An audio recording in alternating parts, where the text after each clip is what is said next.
രാജ്യത്ത് petrol diesel വിലയിൽ വർധന തുടരും. ക്രൂഡ് ഓയിൽ വില ഉയർന്നു നിൽക്കുന്നത് എണ്ണ കമ്പനികൾക്ക് വലിയ സാമ്പത്തിക നഷ്ടമാണ് ഉണ്ടാക്കുന്നത്. നിലവിലെ 4 രൂപ വർധനവ് അപര്യാപ്തമെന്നാണ് എണ്ണ കമ്പനികളുടെ വാദം. വില വർധന 6 മുതൽ 10 രൂപ വരെ എത്താമെന്നാണ് കണക്കാക്കുന്നത്. ഗാർഹിക LPGക്കും വില വർധന ഉണ്ടാകുമെന്നാണ് വിവരം.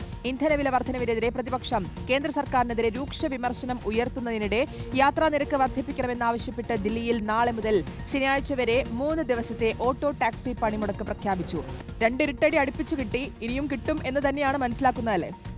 ഇന്ധനവില ഇനിയും വർദ്ധിക്കും എന്ന വിവരമാണ് പുറത്തേക്ക് വരുന്നത്. എണ്ണ കമ്പനികൾക്ക് പ്രതിദിനം 1000 കോടി രൂപയുടെ നഷ്ടമായിരുന്നു നേരത്തെ ഉണ്ടായത്. പ്രത്യേകിച്ച് ക്രൂഡ് ഓയിൽ വില ഉയർന്നു നിൽക്കുന്ന സാഹചര്യമുണ്ട്. 1000 കോടി രൂപയുടെ നഷ്ടം പ്രതിദിനവും പ്രതിമാസം 30,000 കോടിയുടെ നഷ്ടം ഉണ്ട് എന്നായിരുന്നു എണ്ണ കമ്പനികൾ അവകാശപ്പെട്ടത്. നിലവിൽ ഇപ്പോൾ ഈ വില വർധനവ് മൂലം അതിലെ 25% മാത്രമാണ് ഈ പറഞ്ഞ നഷ്ടം നികത്താൻ സാധിച്ചിട്ടുള്ളൂ. ബാക്കി 75% നഷ്ടം തുടരുകയാണ് എന്നാണ് എണ്ണ കമ്പനികളുടെ വാദം. അങ്ങനെയാണെങ്കിൽ വരും ദിവസങ്ങളിൽ വീണ്ടും ഇന്ധനവില പെട്രോളിനും ഡീസലിനും CNGക്കും ഒക്കെ വിലവർധന ഉണ്ടാകും എന്ന സൂചന തന്നെയാണ് പുറത്തേക്ക് വരുന്നത്. പെട്രോളിന് കഴിഞ്ഞ 2-3 ദിവസങ്ങളായി കൂടിയത് 4 രൂപയാണ്. ഡീസലിനും സമാനമായി 4 രൂപ കൂടി. CNGക്കാണെങ്കിൽ 3 രൂപ കൂടുന്ന സാഹചര്യം ഉണ്ടായി.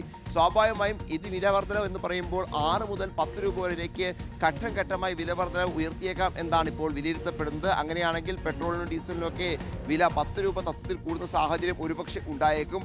അതോടൊപ്പം തന്നെ ഗാർഹിക LPGക്ക് വില വർദ്ധിപ്പിക്കുന്നത് വലിയ തരത്തിൽ പരിഗണനയിൽ ഉണ്ട്. പ്രത്യേകിച്ച് നേരത്തെ ഈ പറഞ്ഞ വാണിജ്യ LPGക്ക് വില വർധന ഉണ്ടായിരുന്നു. അതിന് പിന്നാലെ ഇപ്പോൾ വാണിജ്യ LPGക്ക് പിന്നാലെ ഗാർഹിക LPGക്ക് കൂടി വില വർദ്ധിപ്പിക്കാനുള്ള സാധ്യതയും ഉണ്ട്. 60 രൂപ വരെ വർദ്ധിപ്പിച്ചേക്കാം എന്നാണ് റിപ്പോർട്ടുകൾ ഉള്ളത്. എന്താണെങ്കിലും വരും ദിവസങ്ങളിലും ഈ എണ്ണ കമ്പനികളുടെ നഷ്ടം നികത്താൻ വേണ്ടി നിലവിലത്തെ പശ്ചിമേഷ്യ സംഘർഷം തുടരുകയും അതോടൊപ്പം തന്നെ ക്രൂഡ് ഓയിലും ഒപ്പം മറ്റ് അസംസ്കൃത എണ്ണയും അതോടൊപ്പം തന്നെ ഈ പറഞ്ഞ LPGയും ഒക്കെ എത്തുന്നതിൽ വലിയ പ്രതിസന്ധികൾ ഹോർമൂസ് വഴി കിടക്കുന്നതിൽ ഉള്ള പശ്ചാത്തലത്തിൽ കൂടി എന്താണെങ്കിലും വില വർധന അല്ലാതെ പിടിച്ചേക്കാൻ മറ്റു മാർഗ്ഗങ്ങൾ ഇല്ല എന്ന് തന്നെയാണ് എണ്ണ കമ്പനികളുടെ വാദം. അതേസമയം രൂക്ഷ വിമർശനമാണ് കോൺഗ്രസ് അടക്കമുള്ള പ്രതിപക്ഷ കക്ഷികൾ ഈ വിഷയത്തിൽ ഉന്നയിക്കുന്നത്. ഇന്നലെ രാഹുൽ ഗാന്ധിയൊക്കെ ആണെങ്കിൽ പോലും വിലക്കയറ്റ മനുഷ്യൻ പ്രവർത്തിച്ചു തുടങ്ങിയെന്ന വിമർശനമാണ് രാഹുൽ ഗാന്ധി അടക്കമുള്ള നേതാക്കൾ പ്രധാനമന്ത്രിക്ക് എതിരെ ഉയർത്തുകയും ചെയ്തത്. മറ്റൊരു പ്രധാനപ്പെട്ട കാര്യം എന്ന് പറയുന്നത് പലയിടത്തും ഈ പറഞ്ഞ ഓട്ടോ ടാക്സികളൊക്കെ പണിമുടക്കുന്ന രീതിയിലേക്ക് കാര്യങ്ങൾ പോവുകയാണ്. കാരണം പെട്രോളിനും ഡീസലിനും കഴിച്ച് 4 രൂപ കൂടിയത് വലിയ തരത്തിൽ അവരുടെ നിലനിൽപ്പിനെ തന്നെ ബാധിച്ചിട്ടുണ്ട്. ഈ റാപ്പിഡോ പോലെ അല്ലെങ്കിൽ ഊബർ പോലെയൊക്കെയുള്ള സംവിധാനങ്ങളിൽ ഓടുന്ന ആളുകൾക്കൊക്കെ വലിയ തിരിച്ചടിയാണ്. നിലവിൽ